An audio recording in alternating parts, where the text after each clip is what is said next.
Assalamualaikum warahmatullahi wabarakatuh. Selamat pagi pemirsa. Halo Anita, selamat pagi. Selamat pagi Kevin. Cerah sekali hari ini warna pinky-pinky ya. Iya, kita kontras banget ya, pink dan biru. Betul, perpaduan warna yang baik yang melambangkan sukacita dan juga kebahagiaan pastinya. Tentunya. Dan pemirsa, selain 3 berita tadi, kami juga hadir dan beragam informasi menarik lainnya. Bersama saya, Kevin Pakan. Dan saya Anita Dewi, inilah Lintas Ais Pagi selengkapnya.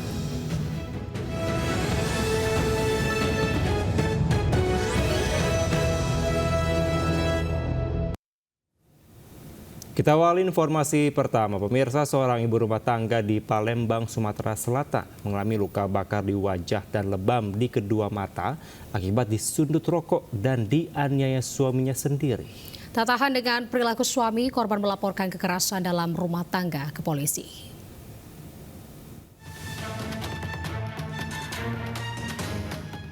Tak tahan, terus dianiaya suami sejak 2 bulan terakhir. Wulandari, seorang ibu rumah tangga di Palembang ini melaporkan suaminya sendiri berinisial MA ke SPKT Polrestabes Palembang. Menurut korban, penganiayaan terjadi di rumah mereka di Jalan Kiai Haji Azhari, Kelurahan 5 Ulu, Kecamatan Seberang Ulu 1. Sebelumnya korban membantah tuduhan terlapor yang menuduh korban berselingkuh dengan pria lain. Diduga tak senang dengan bantahan tersebut, terlapor kemudian menganiaya korban dengan cara memukuli dan menyundut rokok pada wajah korban. Akibatnya korban mengalami luka lebam di 2 bola mata serta beberapa titik luka bakar di wajah. Cemburuan dia tuh Pak. Misalnya kita ke warung kamu di sangkonya kita nemu lanang, cak tidak tahunya tidak perasaan dia baik, cak ilusi dia tuh. Ilusi ngapa tuh? Nak marah, nak nangani. Kita mau tidak ngapa-ngapa kamu. Ujinya ada apa-apa masih nak kendaknya tulah, cak itulah. Apanya be itu yang di Ini mato. dalam sehari itu? Ini pas 3 hari yang lalu. 3 hari yang lalu, terus? Baru pagi tadi dicekeknya di leher baik. Usai membuat laporan, korban berharap terlapor segera diproses hukum. Dari Palembang, Sumatera Selatan, Muhammad David, iNews melaporkan. Tak terima sang adiknya dianiaya oleh penjual gorengan. Seorang pemuda di Lumajang, Jawa Timur nekat membalaskan penganiayaan hingga penjual gorengan tewas. Korban mengalami sejumlah luka di bagian punggung akibat serangan senjata tajam.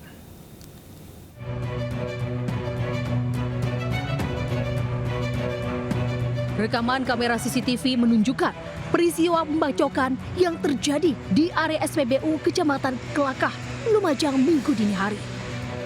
Bahkan, korban yang sempat berlari akhirnya meregang nyawa karena mengalami sejumlah luka tebasan celurit di bagian punggung. Korban Robi, warga desa Kelakah, langsung dimakamkan usai menjalani autopsi. Sementara pelaku berinisial NA, warga desa Wonoayu, langsung diamankan Satreskrim Polres Lumajang sesaat setelah pembacokan terjadi. Hasil pemeriksaan polisi menyebut peristiwa berdarah itu terjadi karena pelaku tak terima adiknya dianiaya korban hingga ingin membalas penganiayaan ke korban. Tersangka mendatangi korban di suatu tempat di TKP yang tadi sudah saya sebutkan dan menanyakan siapa yang melakukan perbuatan penganiayaan terhadap adiknya. Nah, korban kemudian menyampaikan bahwa yang bersangkutanlah yang melakukan, kemudian terjadi duel. Nah, di sini makanya bisa dilihat ada 2 alat bukti berupa senjata tajam, 1 milik korban, 1 milik tersangka. Dalam peristiwa ini, polisi mengamankan barang bukti 2 bilah celurit serta baju korban dan pelaku yang digunakan saat peristiwa pembacokan terjadi. Pelaku dijerat pasal 338 KUHP dengan ancaman hukuman maksimal 15 tahun kurungan penjara. Dari Lumajang, Jawa Timur, Yaya Nugroho, iNews melaporkan. Pemirsa, proses pembongkaran puluhan warkop dan pedagang kaki lima di areal Stadion Gelora Bangkalan, Jawa Timur diwarnai kericuhan. Upaya pembongkaran dilakukan terkait masalah sosial di lokasi tersebut.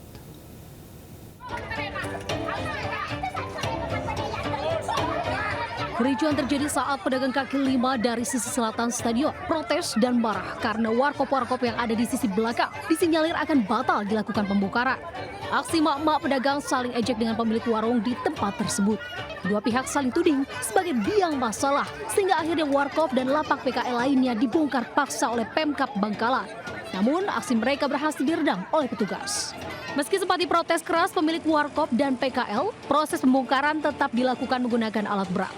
Selain petugas gabungan dari Satpol PP, TNI, dan Polri, pembongkaran di area stadion juga dikawal ratusan massa dari Forum Umat Islam Bangkalan Bersatu dengan harapan proses pembongkaran tak diskriminatif sesuai janji dan kesepakatan dengan Pemkab setempat.